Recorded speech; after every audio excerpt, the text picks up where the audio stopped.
Assalamu alaikum students, welcome to MI Chemistry. Today we are going to discuss the next topic from Electrochemistry FSC Part 1. The topic is functioning of salt bridge. ये जब आप long question आएगा galvanic cell का, उसमें भी आपने ये वाला पार्ट लिखना होता है और एक्स्ट्रा ये शॉर्ट क्वेश्चन भी आ जाता है. What is the functioning of salt bridge और what is the role of salt bridge. 2 marks का क्वेश्चन, ये बहुत इंपॉर्टेंट है. सॉल्ट ब्रिज को पहले सॉल्ट ब्रिज क्यों कहते हैं हम ये देखेंगे. इसमें हम यूज करते हैं एक सॉल्ट की क्या प्रॉपर्टीज होनी चाहिए वो हम नेक्स्ट देखते हैं. और ब्रिज का मतलब होता है वो चीज़ जो कनेक्शन प्रोड्यूस करती है. सॉल्ट ब्रिज एक ऐसा इंस्ट्रूमेंट है, ये ऐसे ट्यूब है जिसके अंदर सॉल्ट यूज होता है और वो एज अ ब्रिज दो सेल्स के दरमियान में कनेक्शन प्रोड्यूस करती है. So this is called salt bridge. What is salt bridge? It is a U-shaped tube containing concentrated solution of inert electrolyte in gelatin. देखिए इसके अंदर आपने दो चीजें यूज करनी है. एक आपके पास है KCl सॉल्ट और एक है जेलेटिन. ठीक है, ये जो आप KCl सॉल्ट यूज करोगे, आपको पता है salt contain positive and negative anions, negative and positive cations and anions.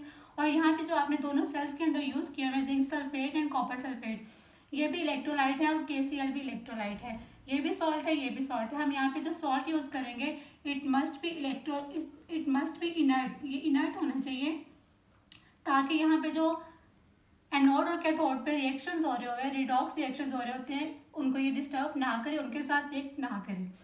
So it is a U-shaped tube containing concentrated solution of inert electrolyte in gelatin. Next है functioning. It completes the circuit by allowing the movement of ions from one solution to other without mixing of two solutions.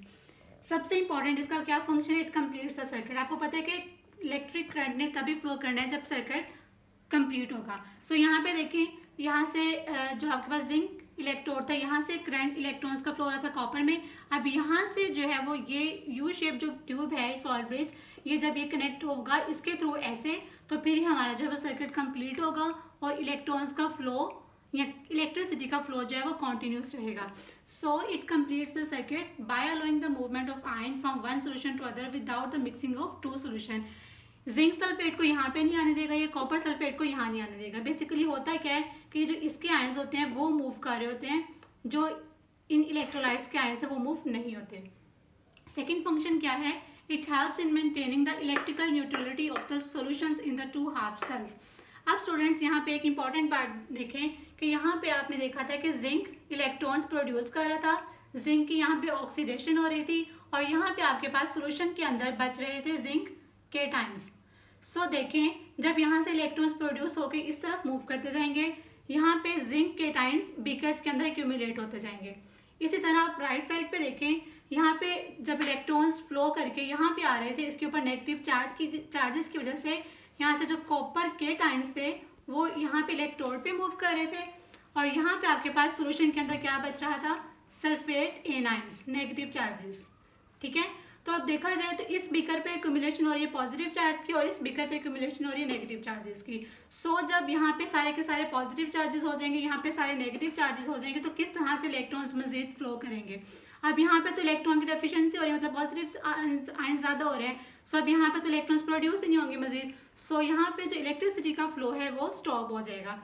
So salt bridge क्या करता है कि जब यहाँ पे zinc के ions की एक्यूमुलेशन होती है तो ये अपने क्लोराइड आयंस को यहाँ भेज देता है और अपने पोटाशियम आयंस को इन सल्फेट्स के साथ भेज देता है. सो दोनों सॉल्यूशंस फिर से न्यूट्रल हो जाते हैं. उसी को यहाँ पे एक्सप्लेन किया गया है.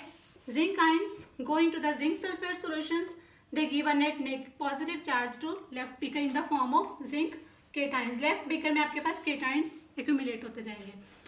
Zinc electrode lose electron which flow to copper electrode. हमने यही देखा था ना कि जिंक केटाइंस प्रोड्यूस होंगे और इलेक्ट्रॉन्स जो है वो यहाँ से राइट बीकर की तरफ मूव करेंगे. The sulfate ions will be left and right beaker will be accumulated by negative charges. So the accumulation of charges will stop the flow of charges. Salt bridge prevent this accumulation of charges. Thank you so much video को देखने के लिए. इस video से related कोई भी question हो आप मेरे से कमेंट सेक्शन में पूछ सकते हैं. Thank you so much.